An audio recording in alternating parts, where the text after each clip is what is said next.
মাঝমাঠের বিশ্বস্ত সোনালী Aurelien Tchouameni Champions League final miss করেছেন, সেটা অনেক আগে থেকেই জানা গিয়েছিল।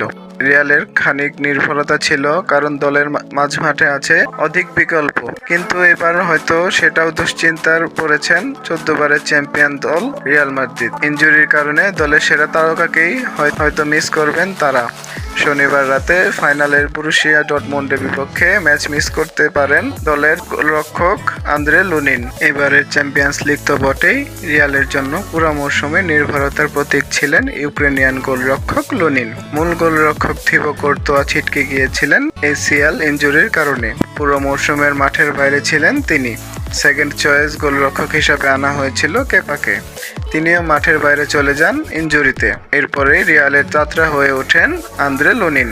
চ্যাম্পিয়ন্স লিগের কোয়ার্টার ফাইনালে ম্যানচেস্টার সিটির বিপক্ষে পেনাল্টি শুটআউটে দলকে জিতিয়েছেন।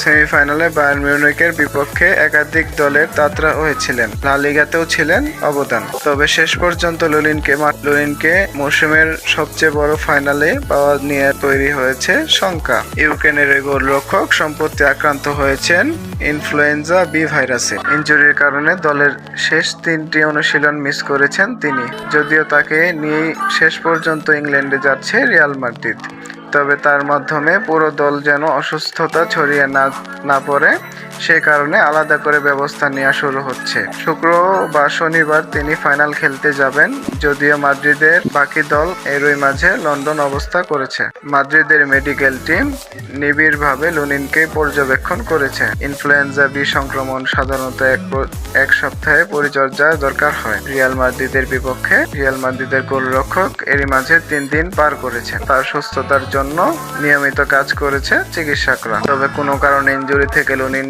সেরে না উঠলে থিবো কোর্তোয়াকে দেখা যাবে গোলকিপারের নিচে। সম্প্রতি ইনজুরি থেকে সেরে উঠে অনুশীলন শুরু করেছেন এই বেলজিয়াম গোলরক্ষক। ইনজুরির কারণে যদিও তাকে বেলজিয়ামের ইউরো স্কোয়াডে রাখা হয়নি, তাই ঠিক সেরে উঠেও ম্যাচ খেলার মতো ফিট কিনা তা নিয়ে আছে প্রশ্ন।